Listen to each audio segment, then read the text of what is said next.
Assalamualaikum warahmatullahi wabarakatuh. Saya Syifa Latifah dari PIAUD 6 akan mempresentasikan tentang makalah dari materi ke-1 sampai ke-6 dari mata kuliah Manajemen PAUD dengan dosen pengampu Ibu Arum Nur Cahya. Langsung saja, materi ke-1 yaitu konsep dasar manajemen PAUD. Manajemen PAUD.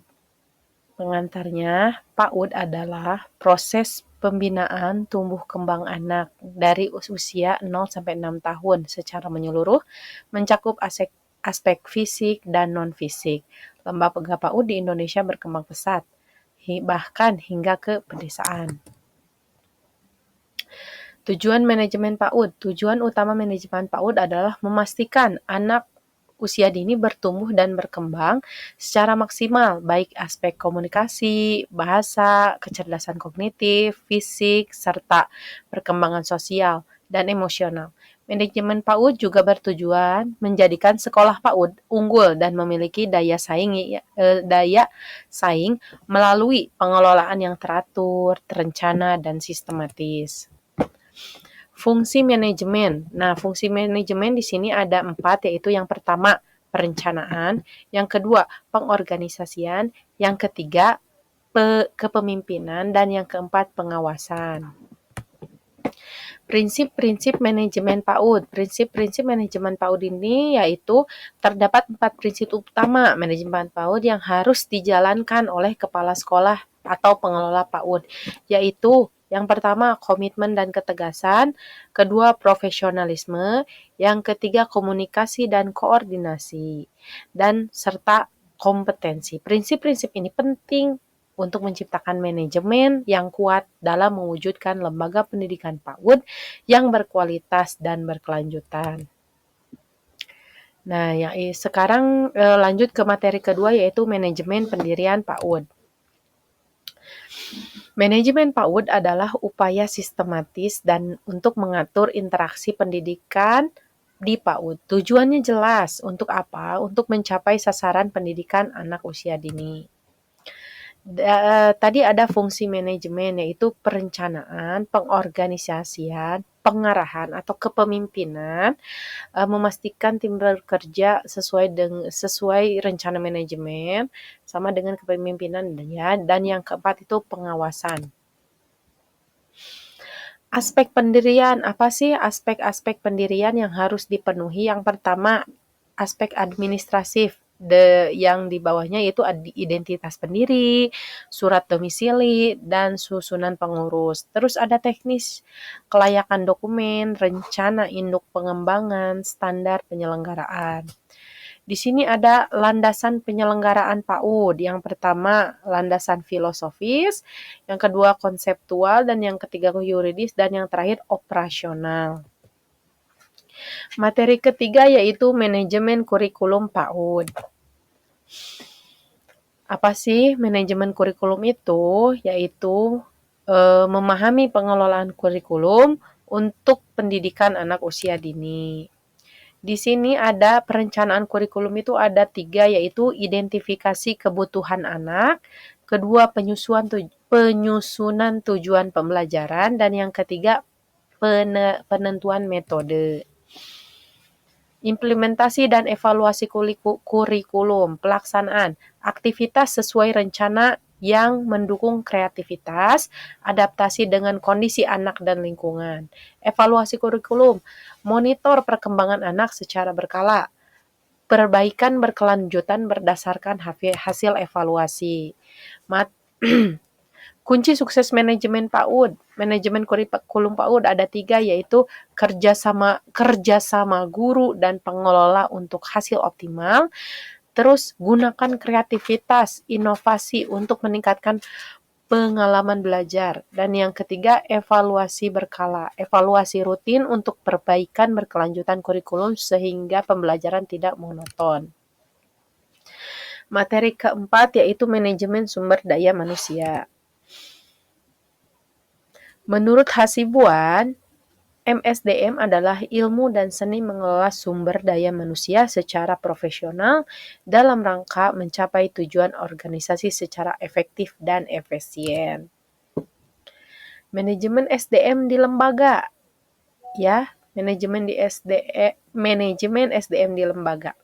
SDM dalam lembaga PAUD meliputi yang pertama itu guru PAUD dan kepala sekolah.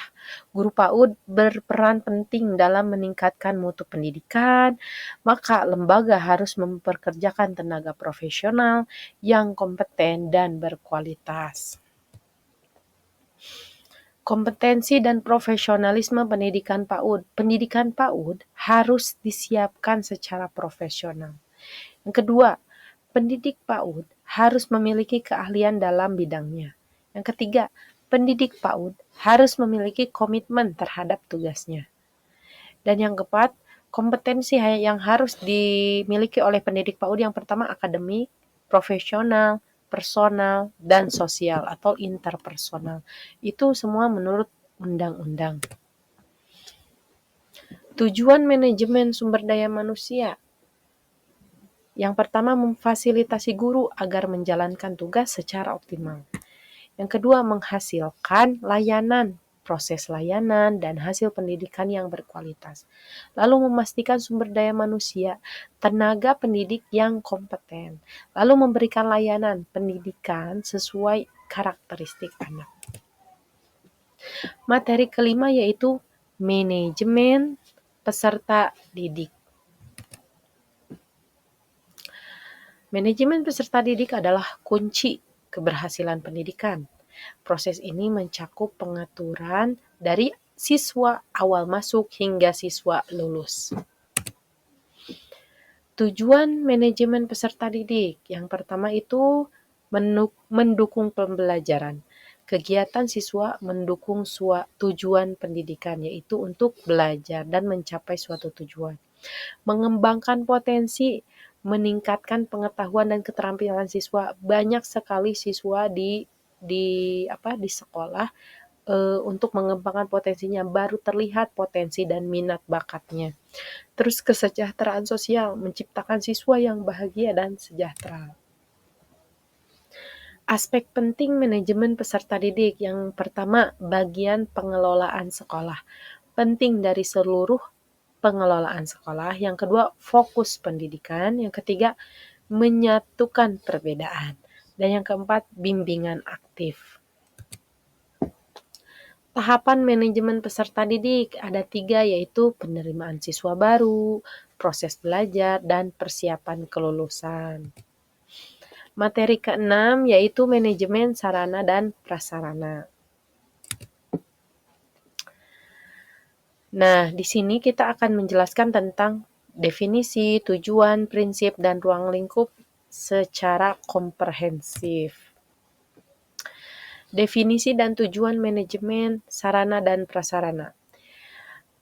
Tujuannya, fungsinya, definisinya yaitu pengelolaan aset fisik untuk mendukung aktivitas organisasi secara efektif dan efisien. Tujuan utamanya apa? Yang pertama, meningkatkan efektivitas operasional. Yang kedua, optimalisasi penggunaan sumber daya. Dan yang ketiga, memastikan keamanan dan kenyamanan. Di sini yang kedua yaitu prinsip manajemen sarana dan prasarana kan ada 4 ya. Yang pertama efisien, yang kedua berkelanjutan, yang ketiga keselamatan, yang keempat fleksibilitas. Apa itu efisien? Efisien penggunaan terbaik dari sumber daya yang tersedia tanpa pemborosan. Keberlanjutan, memelihara aset agar dapat digunakan dalam jangka yang panjang. Keselamatan, menjamin kondisi aman bagi pengguna fasilitas dan lingkungan sekitar. Fleksibilitas yaitu mampu beradaptasi dengan kebutuhan dan perubahan organisasi. Di sini ada ruang lingkup manajemen. Ruang lingkup manajemen ada 2, yaitu sarana dan prasarana. Apa sih bedanya? Kalau sarana itu seperti fasilitas fisiknya seperti gedung, peralatan, kendaraan yang mendukung operasional. Kalau prasarana itu seperti apa? Jaringan pendukung dari sarana itu sendiri seperti listrik, air, jalan, sistem keamanan, dan lain-lain. Manajemen meliputi perencanaan, pemeliharaan, pengawasan, pengembangan sarana dan prasarana. Sekian video pembelajaran yang telah dibuat, kurang dan lebihnya mohon dimaafkan. Terima kasih banyak. Saya Syifa Latifah mengucapkan terima kasih banyak. Wassalamualaikum warahmatullahi wabarakatuh.